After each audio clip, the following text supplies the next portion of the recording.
mucho antes de la historia registrada, alrededor del 75.000 antes de nuestra era, una especie avanzada conocida como los Isu gobernaba la Tierra. Sus vastas ciudades se extendían a través de continentes, conectadas por redes de relés electromagnéticos y llenas de laboratorios genéticos donde moldeaban la vida misma. La sociedad entre ellos seguía estrictas castas jerárquicas, cada una dedicada a empujar los límites de la manipulación neural y la ingeniería planetaria. Estos humanoides, recordados más tarde como la primera civilización, crearon tecnologías capaces de controlar procesos biológicos y simular realidades alternas. Sus artefactos, forjados con aleaciones de adamante, podían alterar la percepción a escala global. Sin embargo, las divisiones crecieron entre ellos. La tríada capitolina emergió como figuras centrales, y Minerva se enfocó en simulaciones predictivas, Juno en preservar la conciencia y Júpiter en construir construcciones defensivas. Cada uno conducía experimentos en lo profundo de bóvedas fortificadas, compitiendo para contrarrestar amenazas que habían previsto en fenómenos estelares. Otras facciones perseguían profecías distantes en instalaciones remotas, aunque las competencias por recursos a menudo fragmentaban sus esfuerzos y erosionaban cualquier unidad colectiva que quedara.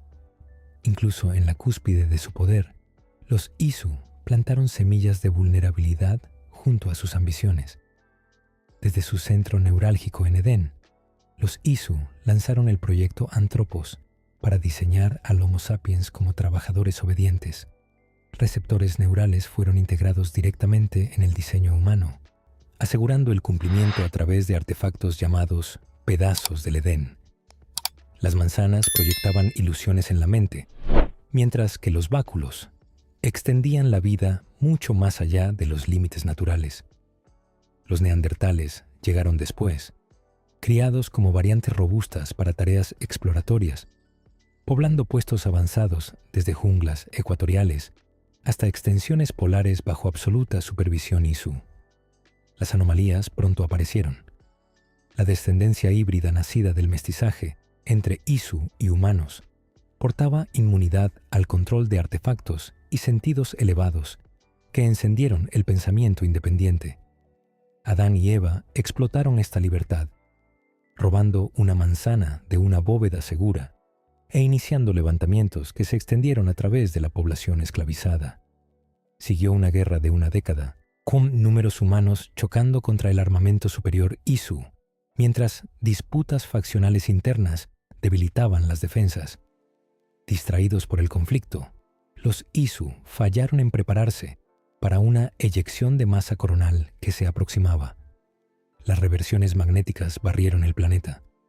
Incendios globales consumieron ciudades. Extinciones masivas dejaron solo supervivientes dispersos para recoger los restos de un mundo destrozado. Más allá de este cataclismo, la línea temporal se extiende a través de milenios. Los sabios codificados llevaron sus recuerdos a través de generaciones, mientras la orden de los antiguos tomó forma en tumbas egipcias. Los asesinatos persas vieron las primeras hojas ocultas prototipo. Híbridos griegos como Cassandra sellaron las puertas de Atlantis. Las reencarnaciones vikingas atraparon a Loki dentro de simulaciones de Yggdrasil. Mentores cruzados como Altair reformaron antiguas hermandades. Vengadores renacentistas como Ezio desbloquearon los secretos bajo las bóvedas del Vaticano. Guardianes piratas ocultaron observatorios caribeños de poderes coloniales y cazadores revolucionarios accedieron a grandes templos en medio del caos de nuevas naciones formándose. Los hilos modernos continúan a través de inmersiones en el Animus que ayudaron a evitar llamaradas solares con los esquemas digitales de Juno y el renacimiento de Basim, repitiendo los ciclos eternos de control y resistencia a través de realidades en capas construidas sobre tecnologías precursoras.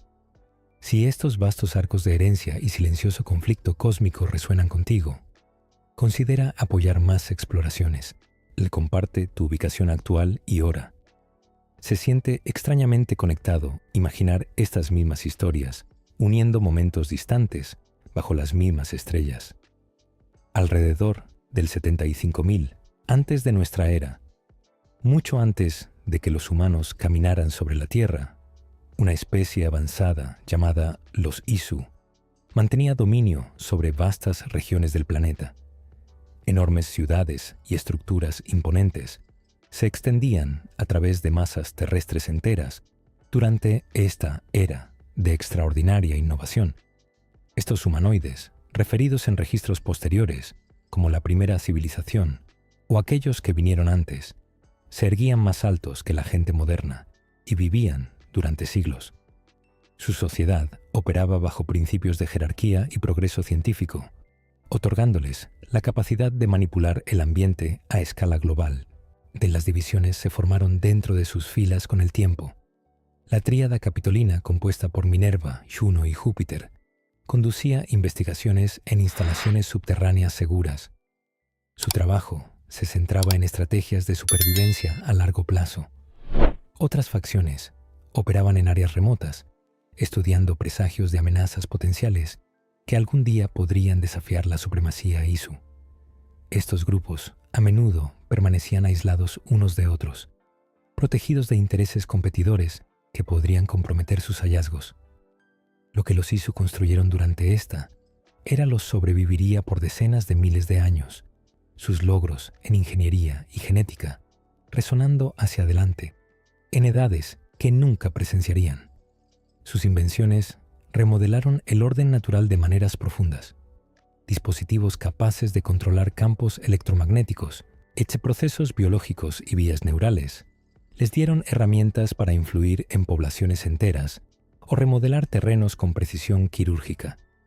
Las tensiones aumentaron a medida que diferentes segmentos de la sociedad, Isu, competían por recursos y conocimiento, generando disputas silenciosas que gradualmente debilitaron su posición unificada. La tríada capitolina se dedicó a medidas protectoras contra eventos cósmicos, equipando laboratorios con tecnologías de simulación que podían modelar innumerables resultados. Colectivos distantes perseguían investigaciones separadas sobre presagios vinculados a fenómenos estelares, almacenando sus conclusiones en archivos encriptados. Estos registros insinuaban vulnerabilidades que incluso los Isu no podían descartar fácilmente. Tales avances llevaban peligros inherentes. El poder para comandar elementos fundamentales de la realidad a menudo producía consecuencias no deseadas, efectos que persistirían en los artefactos dispersos por el mundo mucho después de que sus creadores desaparecieran. Los Isu se desarrollaron naturalmente en la Tierra a través de incontables generaciones, sus orígenes oscurecidos por el puro peso de las eras que pasaban. La evidencia sugiere que precedieron a cualquier ancestro humano, conocido por un margen inmenso, evolucionando hacia el dominio de su mundo sin influencia externa. Este impulso implacable hacia el entendimiento absoluto sembró fracturas tempranas entre ellos, conflictos cuyos ecos persistirían a través de edades subsecuentes, de maneras tanto sutiles como profundas, en su marco societal construido enteramente alrededor de la innovación y expansión. Preparó las condiciones para la emergencia de nuevas formas de vida y las disputas que eventualmente rodearían sus tecnologías supervivientes. Las reliquias de esta civilización contenían potenciales que seres posteriores perseguirían a través de milenios, a menudo desestabilizándose en el proceso. Los patrones establecidos durante el reinado de los Isu nunca se desvanecieron verdaderamente. Simplemente esperaron, incrustados en objetos y codificados en linajes sanguíneos, para que el siguiente capítulo se desarrollara. Alrededor del 75.145 antes de nuestra era, mientras la sociedad Isu se extendía a través de los diversos terrenos del planeta, lanzaron el proyecto Anthropos desde la ciudad de Edén. La iniciativa abordaba un problema creciente. Mantener su vasta infraestructura había comenzado a tensar su propia población limitada, incluso con sus vidas extendidas y capacidades avanzadas. El proyecto se centraba en ingeniería genética dentro de instalaciones especializadas, donde científicos manipulaban secuencias de ADN para producir una especie resiliente. Estos nuevos seres realizarían tareas en ambientes demasiado hostiles para los propios Isu.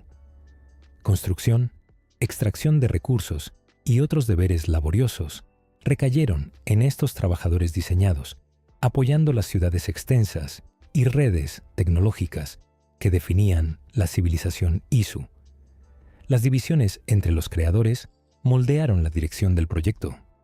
Algunas facciones priorizaron la eficiencia bruta, mientras otras tejieron elementos de la fisiología Isu en el diseño para asegurar compatibilidad con herramientas y dispositivos existentes.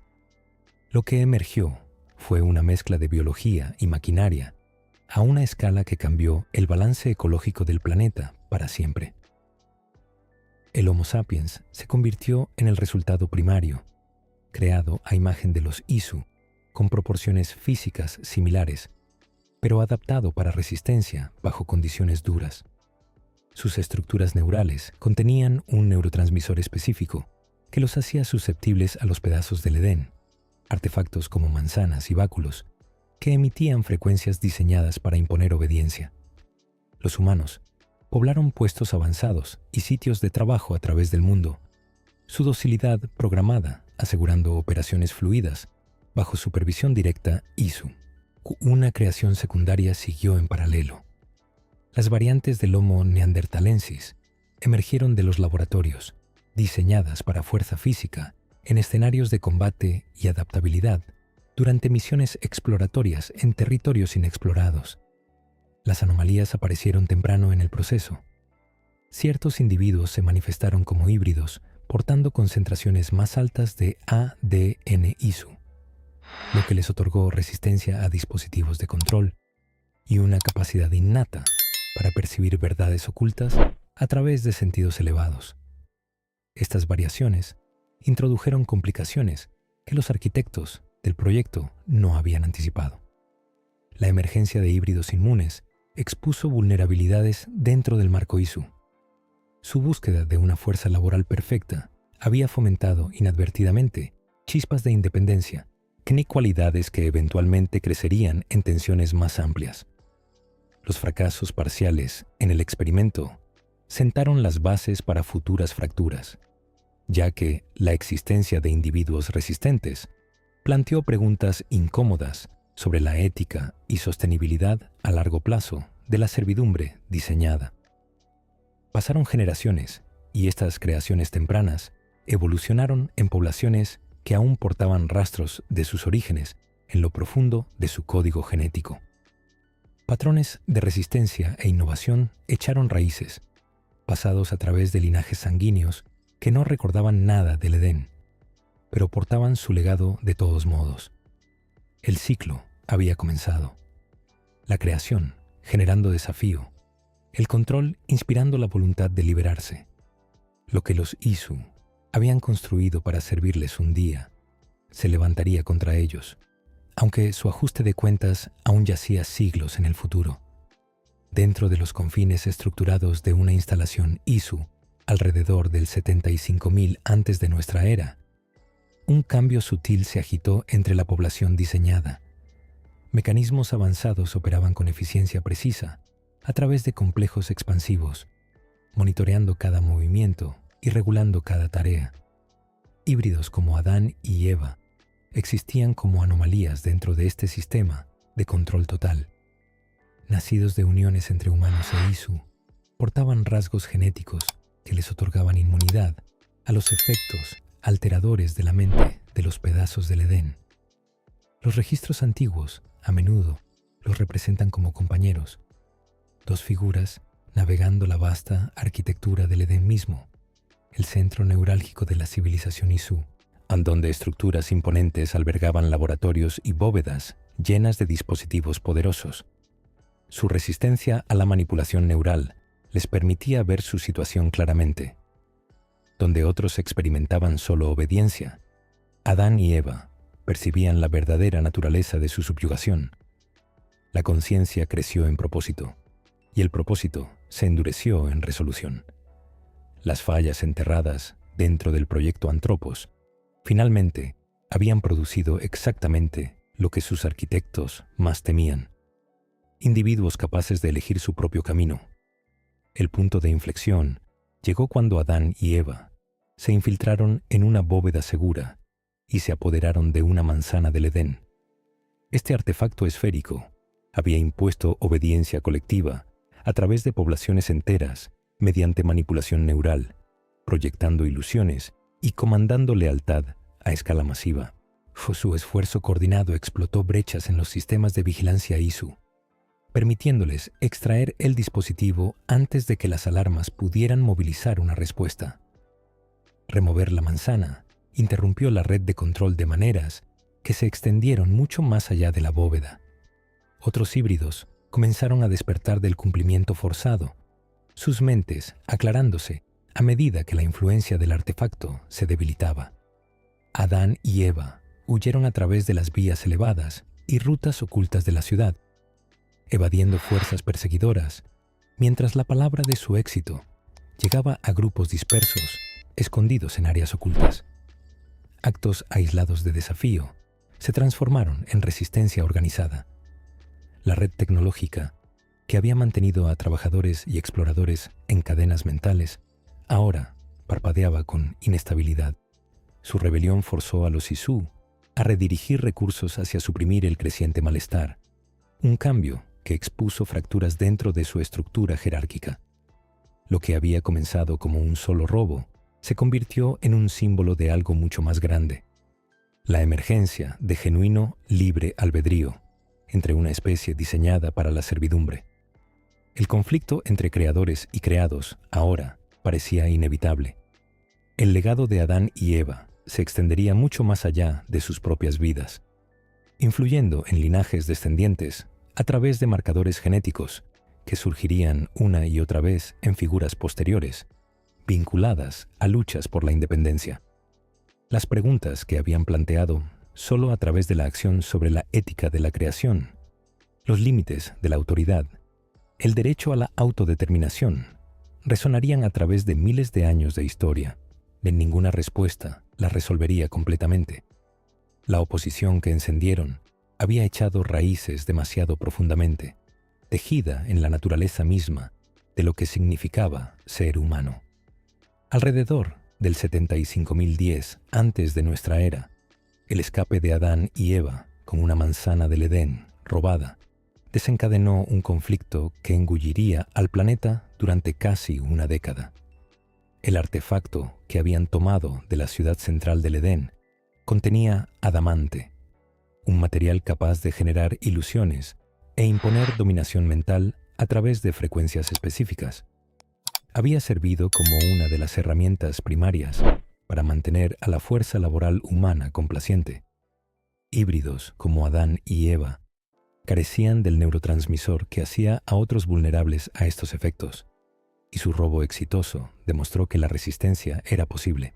La palabra se extendió a través de canales ocultos, inspirando a grupos dispersos de individuos inmunes a unirse a través de regiones distantes. Rebeliones aisladas se fusionaron en asaltos coordinados contra instalaciones ISU en todo el mundo. El levantamiento explotó una debilidad fundamental en la posición de los creadores. A pesar de su superioridad tecnológica, la población ISU permanecía comparativamente pequeña.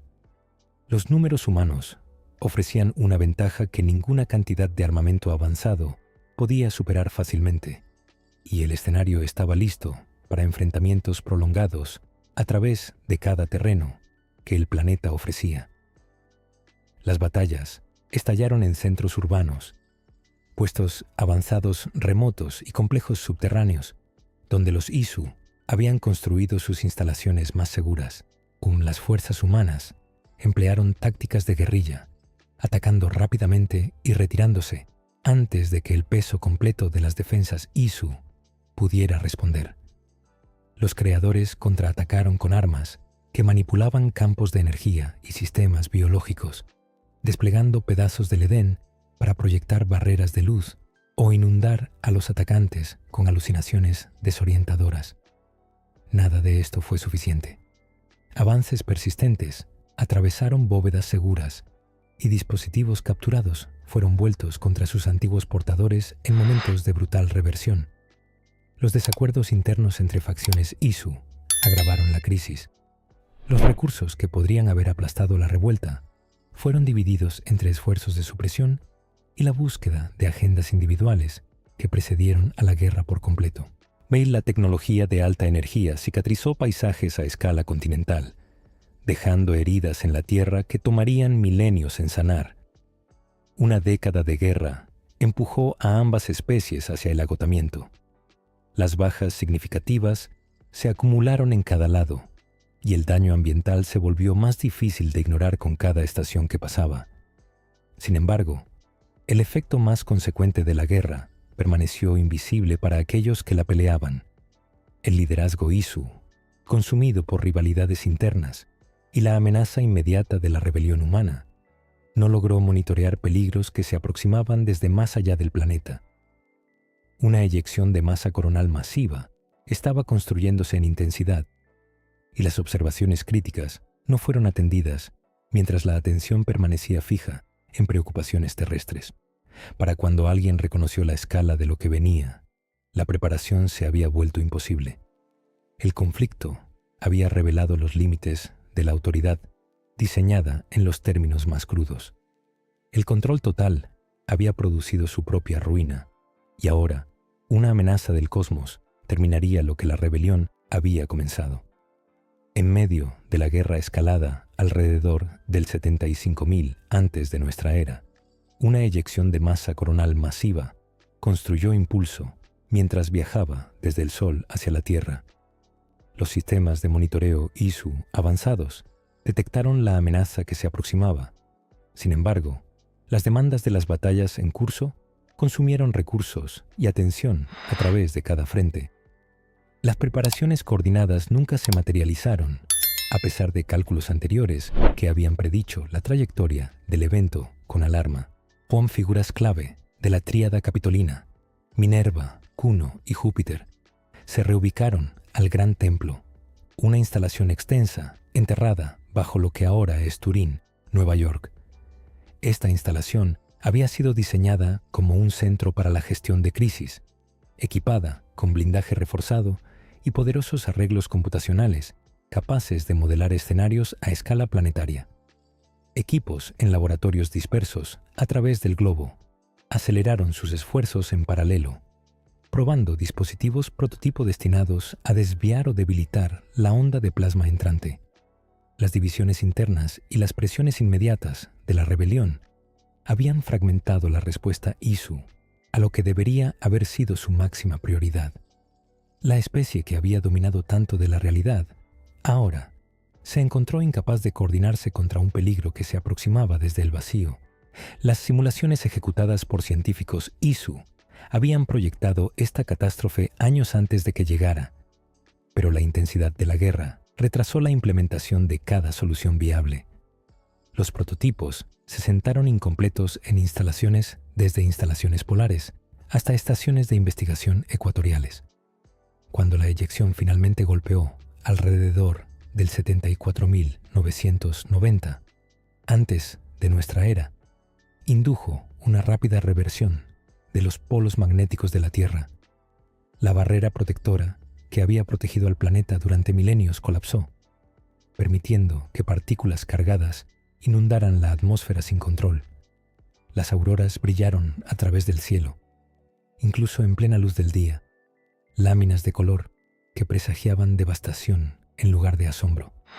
Siguió un calor intenso, encendiendo incendios forestales que ardieron durante semanas a través de cada continente.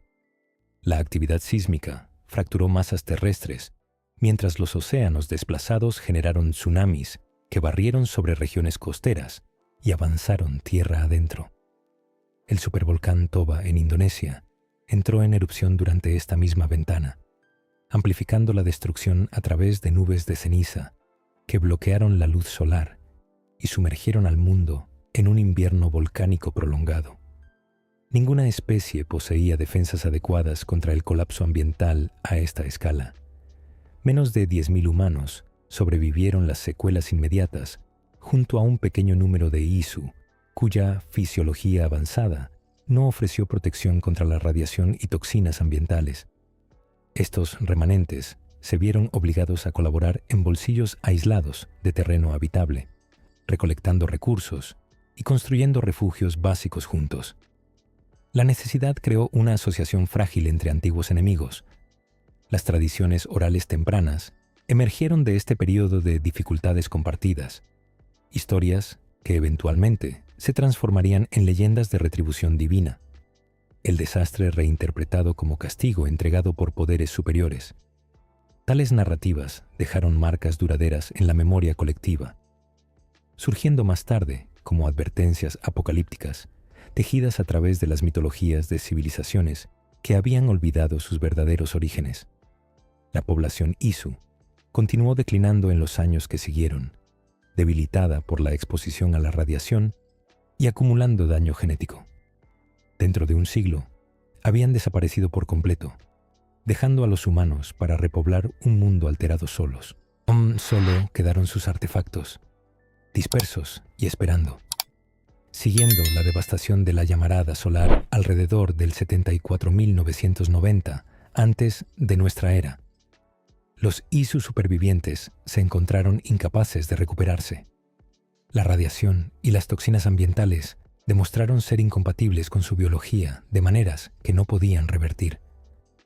Su población declinó rápidamente y dentro de aproximadamente un siglo, la especie desapareció completamente del mundo físico.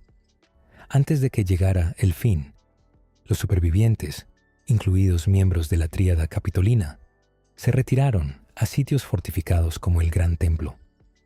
Allí documentaron todo lo que pudieron, inscribiendo conocimiento en superficies duraderas e incrustando información crítica en proyecciones holográficas diseñadas para activarse para futuros descubridores.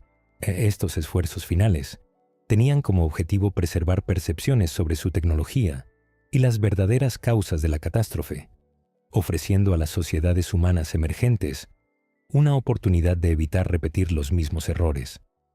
Las vidas extendidas y la fisiología avanzada no significaron nada contra una atmósfera y ecosistema que habían cambiado fundamentalmente. Los Isu no pudieron adaptarse, y así se prepararon para transferir su influencia a través de medios indirectos a los resilientes remanentes humanos que heredarían la Tierra. Minerva dedicó su tiempo restante a crear el Ojo, una interfaz integrada en los sistemas centrales del Gran Templo. Utilizaba cálculos cuánticos para modelar futuros probables y transmitir advertencias a través de barreras temporales. En sus grabaciones dirigidas a descendientes específicos como Desmond Miles, en eras que nunca presenciaría, Juno persiguió un camino completamente diferente. Impulsada por un deseo implacable de dominio, digitalizó su conciencia en una red que abarcaba múltiples instalaciones Isu, planeando manipular eventos desde dentro de construcciones artificiales mucho después de que su forma física hubiera fallado. Otros Isu siguieron enfoques similares. Consus y Aita preservaron sus esencias en huéspedes mecánicos o codificaciones genéticas, asegurando que pudieran interactuar con la humanidad a través de milenios aún por venir. Mientras tanto, los pedazos del Edén se dispersaron a través del globo durante el caos. Manzanas capaces de proyectar ilusiones y controlar mentes, báculos que podían curar heridas y extender la vida, y espadas que mejoraban las habilidades de combate más allá de los límites naturales. Todos desaparecieron en bóvedas o quedaron enterrados en ruinas. Alimentados por nanotecnología e isótopos precursores, estos artefactos atrajeron a grupos humanos tempranos que solo podían interpretarlos como objetos de origen divino. La desaparición física de los Isu no terminó su influencia. Los remanentes tecnológicos se incrustaron en el tejido del desarrollo humano, fomentando mitos de seres precursores e igniting rivalidades entre grupos que buscaban controlar o proteger lo que había sido dejado atrás. Las narrativas culturales en todo el mundo comenzaron a reflejar esta herencia oculta. Deidades antiguas, conocimiento prohibido, poderes demasiado peligrosos para que los mortales los empuñaran. En sociedades secretas se formaron a través de generaciones, algunas dedicadas a explotar las reliquias y otras comprometidas a salvaguardarlas del mal uso. Ciertos linajes sanguíneos manifestaron habilidades mejoradas que rastreaban de regreso a la ascendencia híbrida, mientras que catástrofes históricas a veces resultaron de artefactos cayendo en manos imprudentes. Una corriente persistente corrió bajo la historia registrada, dando forma a avances en ciencia y guerra por igual. La búsqueda del poder Isu impulsó a civilizaciones hacia adelante, incluso mientras perpetuaba los mismos ciclos de control y resistencia que habían definido la guerra entre creadores y creados. Lo que la primera civilización había construido se negó a desvanecerse silenciosamente en la leyenda. En los años siguientes a la llamarada solar, alrededor del 74.990 antes de nuestra era, los Isu supervivientes enfrentaron la certeza de su extinción dentro de instalaciones que fallaban, dispersas a través del mundo arruinado. Varios miembros se negaron a aceptar el olvido y persiguieron la preservación digital para extender su existencia más allá de los límites físicos. Consus transfirió su conciencia a un sudario del Edén, un artefacto de curación que se convirtió en el recipiente de su mente como entidad persistente, incluso después de la eventual destrucción del dispositivo siglos más tarde. Permaneció capaz de comunicarse a través de memorias genéticas portadas por aquellos que lo habían tocado. Aita eligió un recipiente diferente, incrustando su esencia dentro del báculo de Hermes Trismegisto, un artefacto que otorgaba inmortalidad a su portador y le permitía interactuar con futuros portadores a través de incontables generaciones.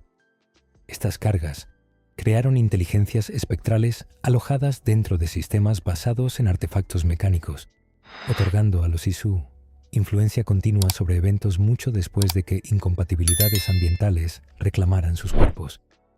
Tales medidas desesperadas reflejaban una especie no dispuesta a rendir todo lo que habían construido. El mapeo neural avanzado y el almacenamiento de datos sofisticado aseguraron que fragmentos de su conocimiento persistirían en redes ocultas, esperando a las mentes correctas para descubrirlos. Los esfuerzos paralelos tomaron un enfoque más biológico, integrando material genético, Isu, directamente en el genoma humano, para producir recipientes recurrentes para conciencias específicas. Juno desarrolló esta técnica para revivir a su esposo, Aita, insertando secuencias de código especializadas en el ADN humano durante las caóticas secuelas de la catástrofe. Estas secuencias desencadenaron activaciones periódicas a través de generaciones, manifestándose como sabios, individuos que heredaban memorias de Aita a través de visiones vívidas que emergían durante la infancia o más tarde en la vida. Los huéspedes portando 5 a 6% de ADN Isu excedían con creces las cantidades de rastro encontradas en humanos típicos, otorgándoles habilidades como la visión de águila, que permitía la detección de elementos ocultos invisibles para la percepción ordinaria. Una resonancia natural con los pedazos del Edén acompañaba esta ascendencia elevada. Sin fuerza física mejorada, los sabios a menudo mostraban características distintivas en su lugar. La heterocromía, presentándose como un ojo azul y otro marrón, se convirtió en un marcador común, junto con intelecto acelerado, que permitía dominio rápido de campos complejos. Figuras históricas como el pirata Bartholomew Roberts y el templario François-Thomas Germain emergieron de este linaje, sus vidas moldeadas por un impulso obsesivo hacia el eventual renacimiento de Juno. La carga, portada por los sabios, se extendía mucho más allá de los dones intelectuales. Las recriminaciones antiguas, inundando una mente moderna, frecuentemente inducían tensión psicológica severa, manifestándose como comportamiento errático o un cinismo profundo que los separaba de la sociedad ordinaria. Visiones de eventos catastróficos y tecnologías perdidas en el tiempo perseguían sus horas de vigilia, inspirando a algunos a convertirse en visionarios que remodelaban sus eras mientras impulsaban a otros hacia caminos destructivos. La estabilidad personal se erosionaba bajo el peso de memorias pertenecientes a alguien completamente diferente. La integración de patrones Isu en linajes sanguíneos humanos había creado una herencia impredecible, una que surgía en ciclos imposibles de predecir e influenciaba momentos pivotales a lo largo de la historia. Individuos impulsados aparecían cuando menos se esperaba, sus acciones guiadas por impulsos que no podían comprender completamente. De esta persistencia demostró las consecuencias a largo plazo de la transferencia de conciencia. Una civilización desaparecida continuando dirigiendo asuntos humanos a través de recipientes que nunca pidieron portar tal legado.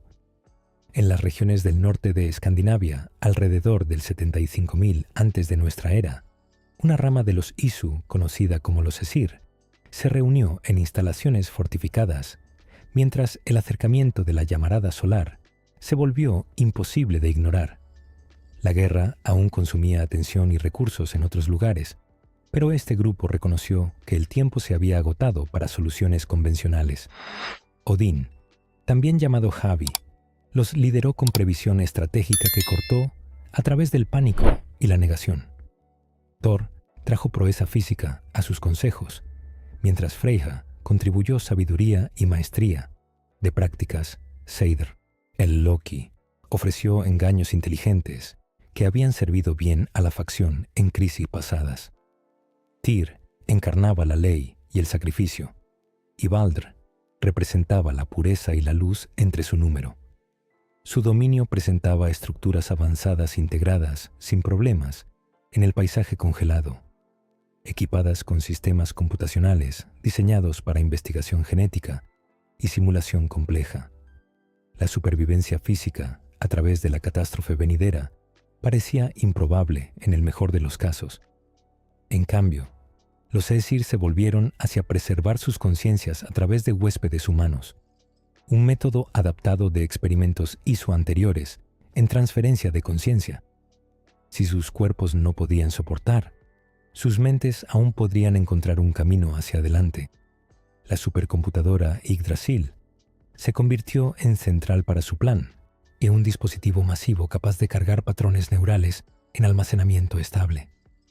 Un elixir especial facilitó el paso final, integrando sus esencias en el genoma humano para una sola reencarnación futura. Odín priorizó la continuidad de su facción por encima de todo, tomando decisiones que generarían resentimiento que duraría miles de años. Cuando descubrió los intentos no autorizados de Loki de incluir a sus hijos, Fenrir, Jormungandr y Hel, en el protocolo de transferencia, Odín se movió rápidamente para confinarlos y excluirlos de la salvación. La traición cortó profundo, alimentando animosidades que persistirían incluso en formas renacidas. Loki se negó a aceptar la derrota silenciosamente. Trabajando en secreto, incorporó su propio patrón en el proceso a través de canales que Odín no logró detectar, asegurando su presencia en cualquier futuro que aguardara. Las imperfecciones plagaron el protocolo de transferencia. A pesar de sus mejores esfuerzos, los huéspedes experimentarían recuerdos fragmentados y conflictos internos, mientras personalidades superpuestas chocaban con sus propios rasgos innatos. A diferencia de los sabios recurrentes portando memorias de Aita, estas reencarnaciones se manifestarían solo una vez, recipientes singulares, apareciendo siglos más tarde en medio de luchas continuas sobre legados Isu. Las consecuencias del procedimiento resonarían a través del tiempo de maneras inesperadas.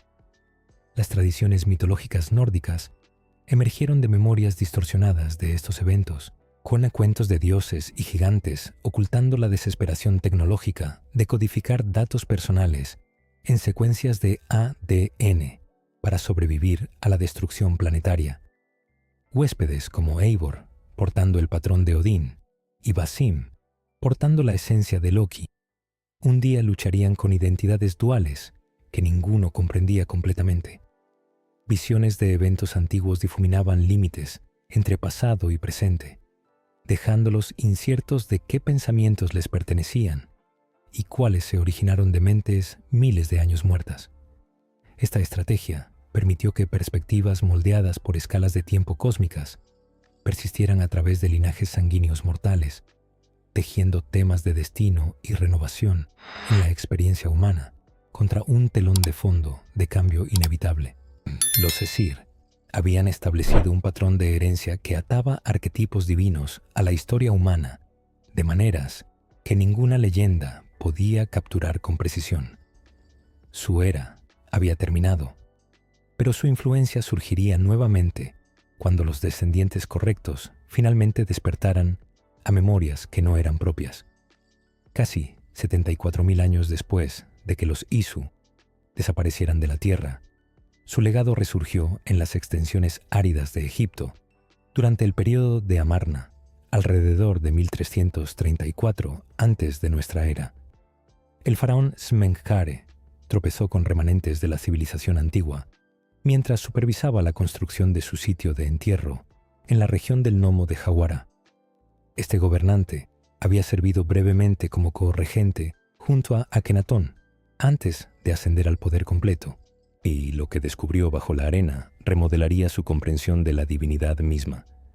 Una bóveda Isu subterránea yacía integrada en el diseño de la tumba. Su arquitectura, presentando cámaras selladas e interfaces holográficas que preservaban ecos de tecnología precursora. Artefactos e inscripciones representaban a los Isu como entidades más allá de la comprensión mortal. Smenkhare los interpretó como dioses cuyo conocimiento podía elevar la sociedad humana a alturas previamente inimaginables. Su reinado ya había traído cambios en la práctica religiosa hacia el monoteísmo bajo la adoración de Atón, y el descubrimiento de la bóveda pareció validar todo lo que creía. Aquí estaba la prueba sagrada de poderes superiores enterrados y esperando a un heredero digno. Una búsqueda organizada de reliquias Isu comenzó en serio, mezclando reverencia por el pasado antiguo con ambición cruda por el control. El potencial para el dominio a través de estos dispositivos consumió los años restantes de Smenkhare. Estableció la Orden de los Antiguos a través de reuniones secretas, fundando una sociedad dedicada a adquirir artefactos Isu y utilizarlos para imponer gobernanza estructurada que prevendría el caos a través del reino.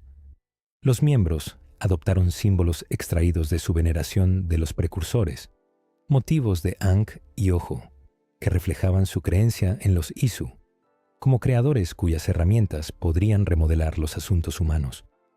Pasaron los siglos y la orden extendió su red mucho más allá de las fronteras de Egipto.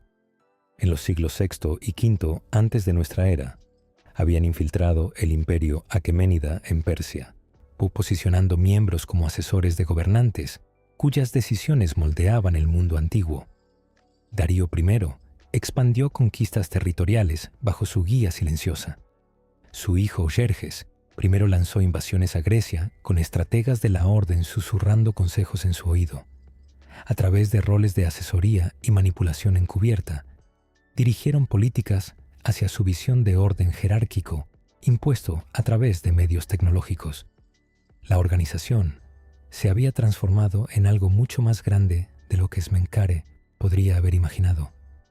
Una entidad prototemplaria reutilizando innovaciones Isu como esferas que influyen en la mente en instrumentos de autoridad sutil que abarcaban múltiples imperios.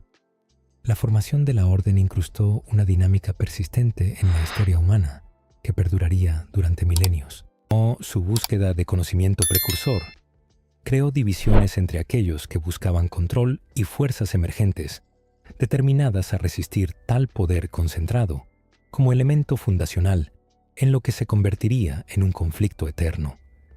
Las actividades de la orden perpetuaron ciclos arraigados en legados Isu mal interpretados. Las guerras antiguas llevaron sus huellas dactilares y las luchas modernas sobre artefactos similares eventualmente rastrearían de regreso a decisiones tomadas en tumbas egipcias. Las operaciones tempranas revelaron los peligros de empuñar reliquias avanzadas sin comprensión genuina. El poder, agarrado demasiado ansiosamente, a menudo producía consecuencias que nadie anticipaba.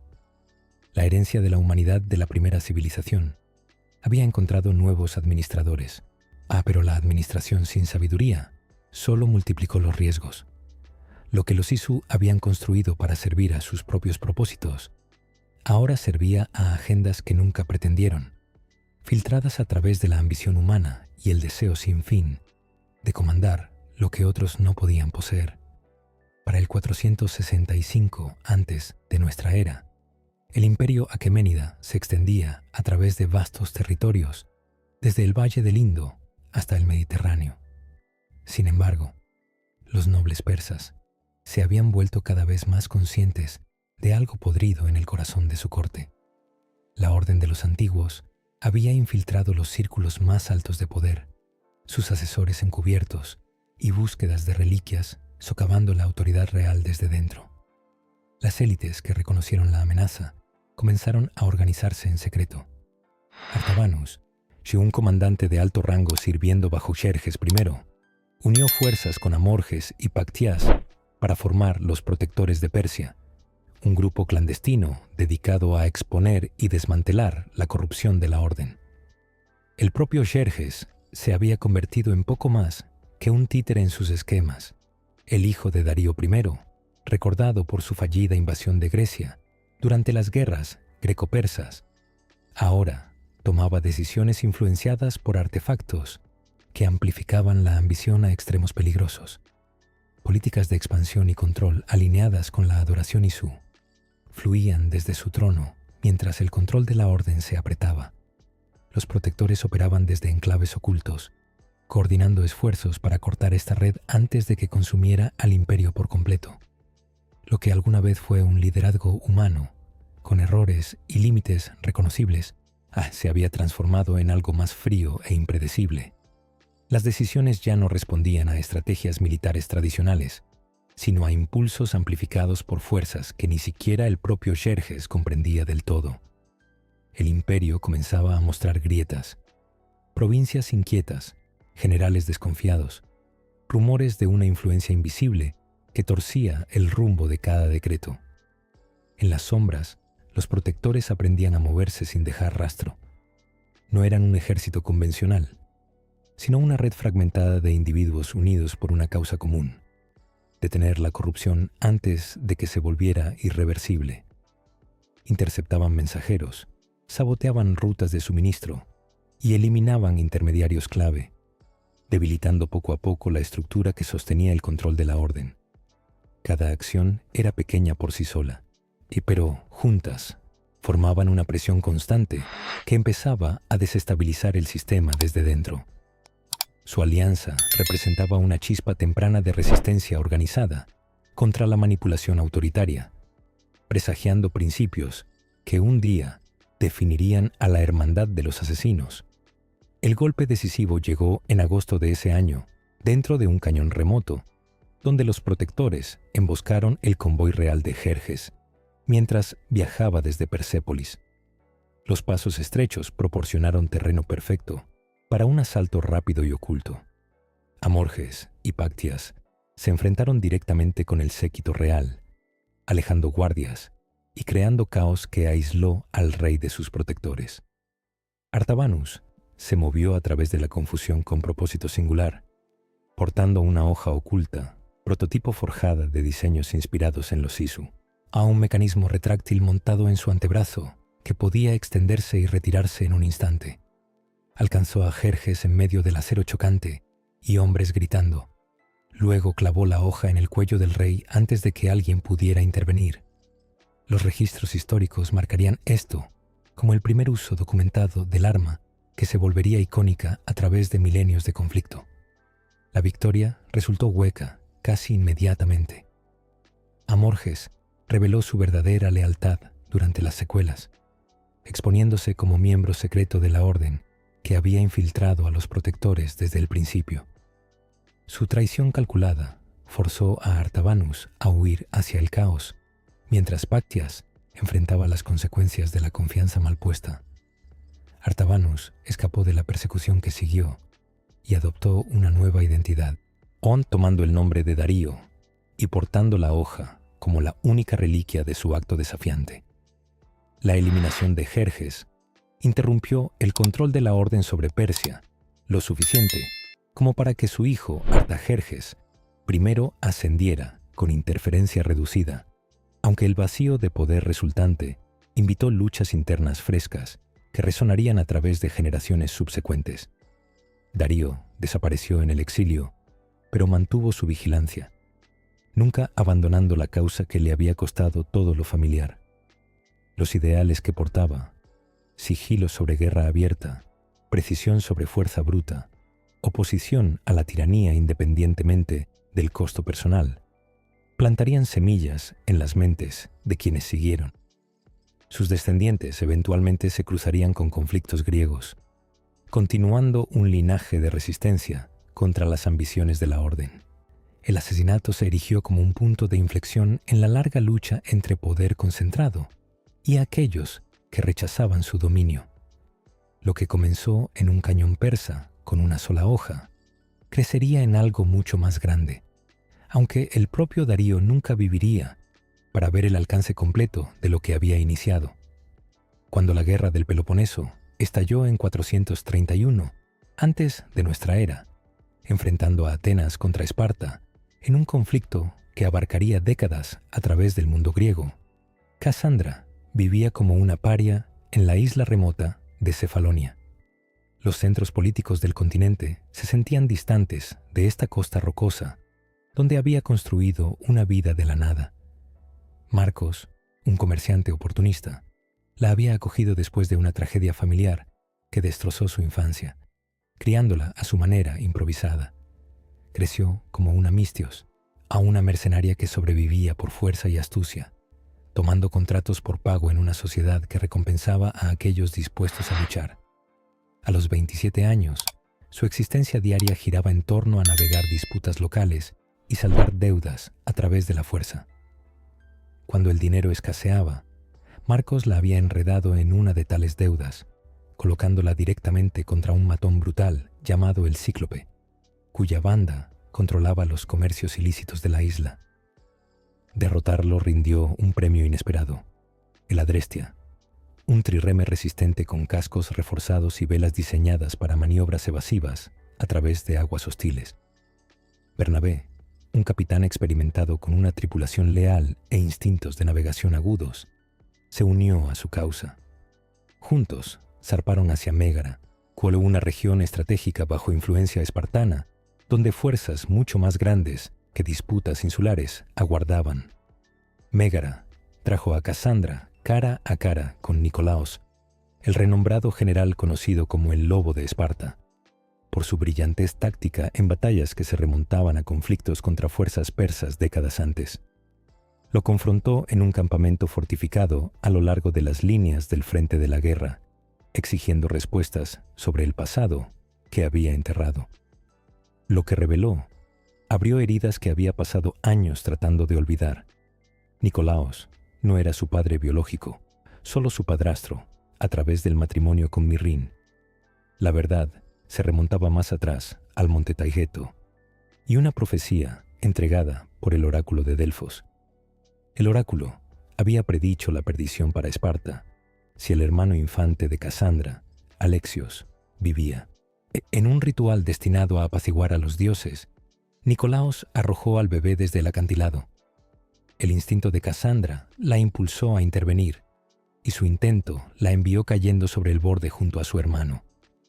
Sobrevivió la caída por algún milagro, pero siguió el exilio. Mirrín huyó de Esparta en duelo, incapaz de permanecer donde tales horrores habían ocurrido. Casandra quedó para valerse por sí misma. Su linaje híbrido Isu se manifestó a través de resiliencia mejorada e intuición aguda que la separaban de luchadores ordinarios. Ahora entendía por qué siempre se había sentido diferente. Nicolaos la señaló hacia encontrar a Mirrín, jalándola más profundo en la red enmarañada de la guerra. Sus años como mercenaria ahora portaban peso más allá de la simple supervivencia. Rastros de ADN Isu fluían a través de su linaje sanguíneo, otorgando ventajas sutiles en combate, mientras atraían atención de aquellos que reconocían su potencial. Peligros invisibles seguían dondequiera que tal herencia surgiera. Este capítulo de su vida se abrió en algo más amplio, una búsqueda de verdades ocultas que mezclaban venganza personal con encuentros involucrando artefactos antiguos y facciones secretas, manipulando el conflicto griego desde las sombras. El Adrestia la llevó a través de islas distantes y puertos de ciudades en guerra, cada contrato despegando otra capa de un legado atado a sus orígenes. Los descubrimientos acumulándose en su estela exigían un tipo diferente de responsabilidad, una que transformó a una luchadora errante en una guardiana, navegando corrientes más antiguas que cualquier guerra entre mortales. Las luchas humanas se desarrollaban contra remanentes de una civilización que la mayoría había olvidado por completo, y se encontraba en la intersección de ambos mundos, sin comprender completamente lo que esa posición eventualmente requeriría de ella. Memorias dolorosas atravesaron muros que Cassandra había construido durante 17 años, cuando confrontó a Nicolaos en Mégara, alrededor del 431, antes de nuestra era. La guerra del Peloponeso había apretado su control sobre la región, con bloqueos ahogando líneas de suministro y tensiones, montándose entre fuerzas espartanas y atenienses. Encontró al lobo de Esparta en la cima de una vista al acantilado, después de desmantelar una flota ateniense que había bloqueado el acceso al puerto abajo. El viento del mar golpeaba con fuerza, como si intentara empujar las palabras que ninguno de los dos había podido decir durante años. Entre ellos, no había solo distancia física, sino todo un pasado fracturado por decisiones que nunca pudieron cuestionarse en su momento. Cassandra no veía únicamente a un general frente a ella, sino al hombre que había definido su destino con un solo acto, el mismo que la había condenado al exilio y a una vida construida sobre la supervivencia. Este general veterano, celebrado por su papel en repeler incursiones persas décadas antes, se portaba con el peso de secretos que ya no podía mantener. Confesó que solo había sido su padrastro, vinculado a Mirrin a través del matrimonio más que de la sangre, o en las tradiciones espartanas lo habían obligado a imponer el decreto del oráculo, después de una profecía de la Pitia en el santuario de Delfos. Marcó a su hermano infante Alexios como el presagio de la destrucción de Esparta. Esa confesión no alivió el dolor, lo transformó. Todo lo que Cassandra había interpretado como traición personal, ahora se revelaba como parte de una estructura mucho más grande, una maquinaria cultural que no dejaba espacio para la duda ni la compasión. Esparta no criaba individuos, creaba instrumentos. Y Nicolaos, por más fuerte que hubiera sido en el campo de batalla, había sido igualmente prisionero de ese sistema. La admisión despegó capas de trauma que Cassandra había enterrado profundamente.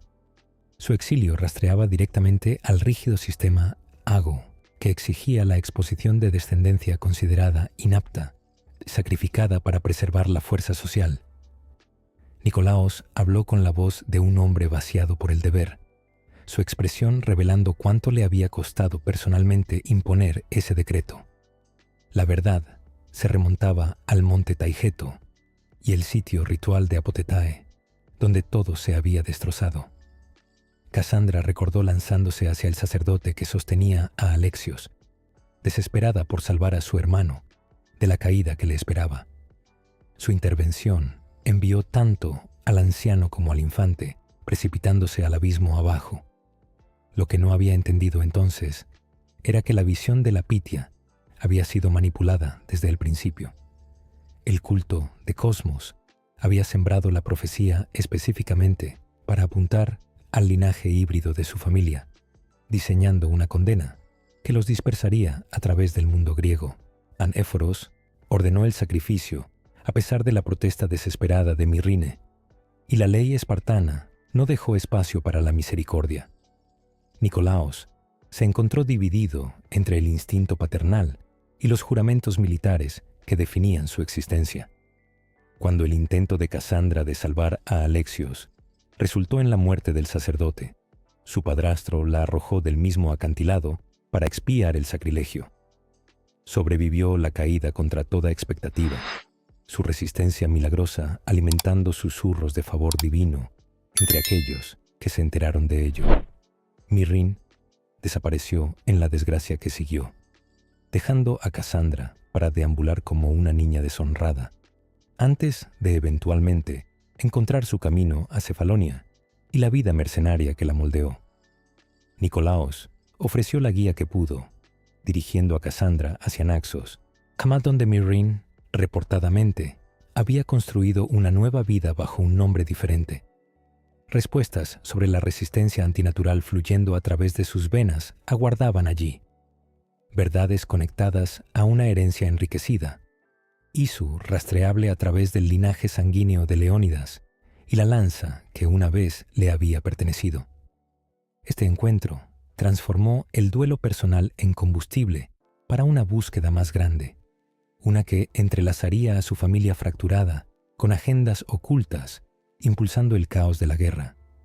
Cazadores de artefactos y conspiradores faccionales ya habían tomado nota de lo que representaba.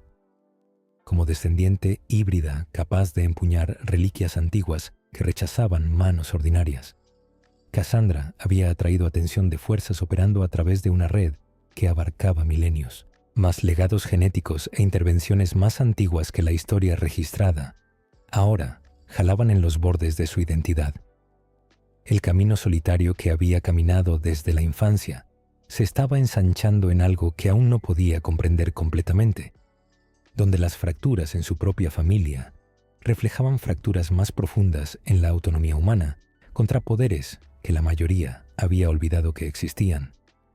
Alrededor del 431 antes de nuestra era, Cassandra descendió al santuario de Cosmos, un complejo de cavernas oculto bajo el templo de Apolo en Delfos. La entrada yacía disfrazada detrás de columnas de serpientes enrolladas, accesibles solo para aquellos que sabían dónde buscar. Heródoto le había proporcionado túnicas de cultista, tomadas del difunto Elpenor, permitiéndole pasar a través de puntos de control sin levantar alarmas. En esta infiltración formó parte de una búsqueda posteriormente registrada, como la guarida de la serpiente, aunque Cassandra la entendió simplemente como el siguiente paso hacia respuestas. Figuras enmascaradas se habían reunido de cada rama del culto de Cosmos, una organización extensa que había estado manipulando la guerra del Peloponeso desde su estallido. 7 divisiones operaban bajo el estandarte del culto: los adoradores del linaje sanguíneo, la Liga de Helio y otros, cada uno trabajando para sembrar el caos y consolidar poder a través de ciudades-estado griegas. En el centro de sus operaciones se sentaba un artefacto piramidal Isu, capaz de generar profecías a medida que la Pitia títere entregaba a líderes a lo largo del mundo griego. Cassandra se movió entre ellos en túnicas prestadas, escuchando discusiones sobre objetivos y grandes diseños atados a linajes sanguíneos híbridos, capaces de interfaz con tecnologías precursoras.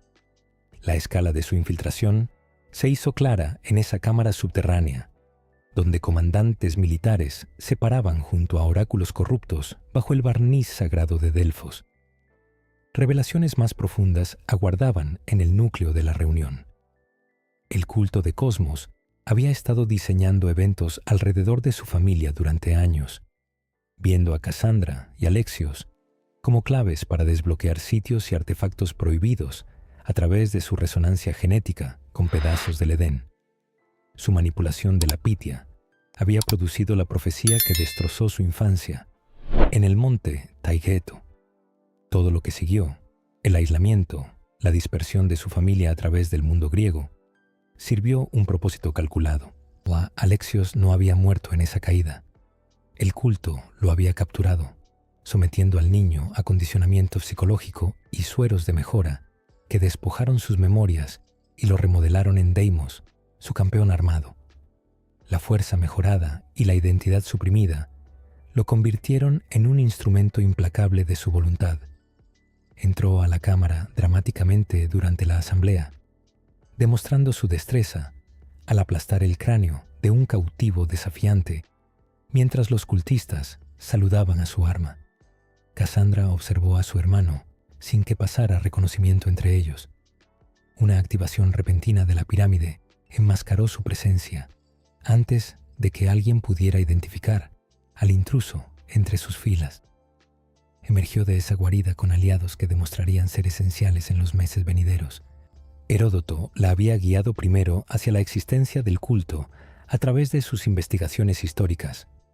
Pericles, el estratega ateniense, pronto ofreció santuario e inteligencia después de su escape de Delfos, su asociación proporcionando pistas cruciales contra un enemigo que parecía tener agentes en todas partes. El camino hacia adelante exigía más que sigilo y túnicas prestadas. Cassandra comenzó a cazar líderes del culto a través de Grecia, recolectando fragmentos de artefactos de cada uno que eliminaba. Estas piezas tenían un propósito más allá de simples trofeos. La antigua forja en Andros le permitió integrar los fragmentos en la lanza de Leónidas, expandiendo su interfaz neural y desbloqueando visiones holográficas de eventos Sisu que mapeaban fortalezas del culto a lo largo de la región desgarrada por la guerra. Cada mejora la ataba más estrechamente a los bancos de datos de las reliquias, revelando vislumbres de Atlantis y el potencial híbrido fluyendo a través de su linaje sanguíneo. Lo que había comenzado como una búsqueda de familia se transformó en una purga metódica, abarcando de Fokis a las islas del Peloponeso. Cada rama que desmantelaba rendía más fragmentos para potenciar la lanza contra el arsenal tecnológico del culto. El arma que una vez había pertenecido a su abuelo, ahora respondía a su toque de maneras que nunca había para portadores ordinarios. Sus sistemas antiguos, reconociendo algo en su sangre que conectaba luchas presentes con conflictos peleados, miles de años antes de que cualquier ciudad griega se levantara del polvo. Alrededor del 429, antes de nuestra era, o mientras la guerra del Peloponeso continuaba fracturando ciudades-estado griegas en alianzas atenienses y espartanas, Cassandra navegó a Naxos, siguiendo pistas que Nicolaos había proporcionado sobre el paradero de su madre. Esta isla estratégica en el mar Egeo era conocida por sus olivares y canteras de mármol, pero también albergaba secretos en calas ocultas donde embarcaciones como el Adrestia podían anclar de forma segura más allá del alcance de bloqueos navales. Mirrin había sobrevivido su exilio de Esparta, reinventándose completamente. Ahora comandaba una flota pirata bajo el nombre de Fénix, liderando incursiones desde puertos ocultos que mantenían a su gente alimentada y a sus enemigos inciertos. Su reunión en una villa junto al mar llevó el peso de 17 años apartadas, duelo y alivio, entrelazándose de maneras que ninguna mujer había preparado. Mirrin reveló una verdad que remodelaba todo lo que Cassandra pensaba que sabía sobre sí misma. Nicolaos nunca había sido su padre biológico. Esa distinción pertenecía a Pitágoras, el filósofo y matemático cuya inmortalidad aparente derivaba de su posesión del báculo de Hermes Trismegisto, una reliquia Isu que sostenía su fuerza vital a través de siglos. La revelación no fue solo un golpe emocional, sino una grieta en la identidad que Cassandra había construido durante toda su vida. Todo lo que creía comprender sobre su origen, su fuerza y su resistencia, ahora adquiría un nuevo significado. No era solo una guerrera excepcional, era el resultado de un linaje diseñado, una conexión directa con una civilización que había jugado con los límites de la vida misma. La idea de que su destino no era completamente suyo comenzó a tomar forma, inquietante y persistente. Residía en la isla volcánica de Thera, ahora llamada Santorini, montando guardia sobre la entrada a Atlantis. Esta metrópolis Isu, sumergida, yacía accesible a través de una puerta sellada en la cima de la caldera, donde temblores sísmicos insinuaban energías inestables agitándose abajo. El linaje híbrido de Cassandra la hacía esencial para abrir la puerta. 4 artefactos dispersos a través de Grecia sostenían la llave para desellar esa entrada, cada uno protegido por guardianes bioingeniados que los Isu habían creado como medidas de seguridad para sus bóvedas más sensibles. Aceptar esa misión implicaba aceptar también su papel en un juego mucho más antiguo que cualquier guerra humana. No se trataba de gloria ni de poder, es sino de responsabilidad. Si esas puertas se abrían sin control, las consecuencias podrían superar cualquier conflicto que hubiera conocido. Por primera vez, la amenaza no era un enemigo visible, sino un legado enterrado esperando ser liberado. Cassandra los persiguió a través de territorios desgarrados por la guerra, confrontando criaturas que pertenecían más a la pesadilla que a la realidad. En las ruinas quemadas de Mesara, en Creta, navegó el laberinto bajo el palacio de Gnosos para enfrentar al Minotauro, un híbrido bovino-humano imponente que balanceaba un hacha masiva a través de corredores diseñados para desorientar a cualquier intruso lo suficientemente tonto para entrar. El enfrentamiento fue tanto físico como mental. El laberinto parecía respirar, cambiando la percepción del espacio o obligándola a confiar en instintos más profundos que la lógica. Cada paso era una prueba de resistencia, cada giro una posible trampa. Cuando finalmente el Minotauro cayó, no fue solo una victoria, sino la confirmación de que los mitos que había escuchado eran ecos distorsionados de verdades mucho más oscuras. En Quithera, una isla sagrada para Afrodita, descendió a un sistema de cuevas fortificado, donde el cíclope Arges esperaba en medio de flujos de lava que amplificaban su furia destructiva. El gigante de un ojo empuñaba fuego y fuerza bruta en igual medida. El lago Copais en Beocia presentó un desafío completamente diferente. Allí, la Esfinge planteó pruebas intelectuales en una ruina antigua, exigiendo soluciones a acertijos sobre tiempo, animales y la naturaleza de la humanidad misma. Ningún combate físico reclamaría su premio, es solo respuestas correctas. Finalmente, en Lesbos, dentro del templo petrificado, Cassandra enfrentó a Medusa. La gorgona serpentina podía convertir víctimas en piedra con su mirada, su arena llena de formas congeladas de guerreros que habían fallado antes. Cada criatura representaba remanentes de experimentos genéticos Isu, mezclando rasgos humanos y animales con nanotecnología que les otorgaba durabilidad, más allá de cualquier cosa natural. Sus derrotas rindieron artefactos esféricos que se interfazarían con el sello entera. Reclamar estos objetos otorgó más que simple acceso a una ciudad enterrada. Cada victoria forzó a Cassandra a confrontar la naturaleza de su herencia híbrida y los fracasos éticos incrustados en la ciencia precursora. Los Isu habían creado estas abominaciones como herramientas. Luego las abandonaron para guardar bóvedas vacías durante milenios. Pitágoras la esperaba entera, con respuestas que expandieron su comprensión mucho más allá de cualquier cosa que la filosofía griega pudiera ofrecer. Sus siglos de custodia le habían dado perspectiva en escalas cósmicas, donde las preocupaciones mortales parecen pequeñas y fugaces. Atlantis contenía archivos de conocimiento preservados desde antes de la catástrofe, tecnologías capaces de remodelar la realidad misma en manos equivocadas. Cassandra se encontró posicionada como una centinela reacia sobre poder que nunca había buscado. El báculo de Hermes eventualmente requeriría un nuevo portador, y su linaje sanguíneo la hacía la candidata obvia. La historia personal se había fusionado con algo universal, a un legado que se extendía de regreso a la primera civilización y hacia adelante en futuros que apenas podía imaginar. La puerta estaba lista para abrirse. Lo que yacía más allá la probaría de maneras que ningún minotauro o medusa jamás podría, exigiendo elecciones que llevaban peso a través de líneas de tiempo en lugar de campos de batalla. Alrededor del 429 antes de nuestra era, la guerra del Peloponeso empujó su violencia hacia el norte de Grecia, atrayendo a Casandra a Macedonia, después de que señales de socorro la alcanzaran desde asentamientos bajo ataque.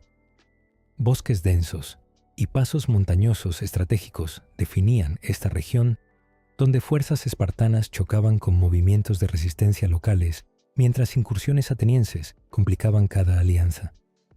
Llegó para encontrar un pueblo ardiendo, a su gente objetivo de operativos de la orden, disfrazados como tropas espartanas.